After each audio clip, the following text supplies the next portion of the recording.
Bismillahirrahmanirrahim. Assalamualaikum warahmatullahi wabarakatuh. Alhamdulillah, wassalatu wassalamu ala rasulillah, wa ba'du. Allah subhanahu wa ta'ala berfirman dalam surah Fussilat ayat yang ke-37, A'udzu billahi minasyaitonir rajim, wa min ayatihi al-lailu wan-nahar wasyamsu wal-qamar. Maksudnya, di antara kebesaran dan keagungan Allah subhanahu wa ta'ala, Allah ta'ala menjadikan malam dan siang, matahari dan bulan. Di dalam surah Al-Qiyamah ayat yang ke-8, Allah Subhanahu wa taala berfirman, "Wa khasafal qamar," dan gerhanalah akan bulan itu.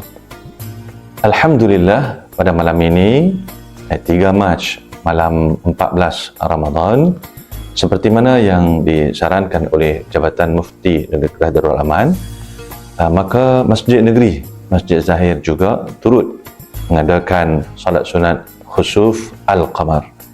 Justru di sini saya ingin berkongsi tata cara dan juga kaifiat bagi memudahkan kita semua memahami bagaimana cara melaksanakan salat sunat khusuf Al-Qamar ataupun gerhana bulan ini. Disebutkan di dalam kitab Sabilul Muhtadin Litafaqquhi fi Amriddin, beberapa kaifiat yang pada saya sesuai untuk kita aplikasi kerana tempoh khusuf Al-Qamar pada malam ini agak singkat dan pendek.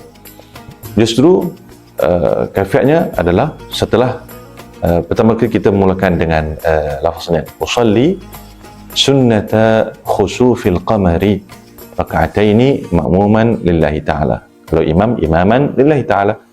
Setelah daripada itu, kita akan membaca doa iftitah. Kemudian, imam akan membacakan suratul Fatihah dan diikuti dengan surah. Mana-mana surah yang imam itu nak baca, sama ada pendek ataupun panjang, ikut kesesuaian masa. Kemudian setelah itu, imam akan rukuk kali yang pertama. Kemudian imam akan i'tidal. Setelah daripada itu, imam akan qiyam kembali dan memulakan membaca suratul Fatihah untuk kali yang kedua. Kemudian setelah itu imam akan membacakan surah dan imam akan rukuk kali yang kedua dan i'tidal dan seterusnya turun sujud, duduk antara dua sujud, sujud kali yang kedua dan imam akan naik ke rakaat yang kedua. Seterusnya imam akan membacakan suratul Fatihah diikuti dengan surah dan setelah itu imam akan rukuk dan imam akan i'tidal dan imam akan qiyam kembali lalu membacakan suratul Fatihah untuk kali yang kedua dan diikuti dengan surah. Kemudian imam akan rukuk untuk kali yang kedua pada rakaat yang kedua tersebut dan imam akan i'tidal. Seterusnya imam akan sujud antara dua sujud, sujud yang kedua dan juga tahiyat akhir, dan setelah itu imam akan memberi salam dan diakhiri dengan khutbah salat sunat khusuf Al-Qamar, gerhana bulan, dan kita boleh mendapatkan khutbah tersebut di dalam media sosial yang telah disediakan. InsyaAllah, mudah-mudahan dengan perkongsian ini dapat memberikan kepada kita sedikit pencerahan untuk kita melaksanakan salat sunat khusufil qamar, gerhana bulan pada malam ini. Hanya sekadar itu saja.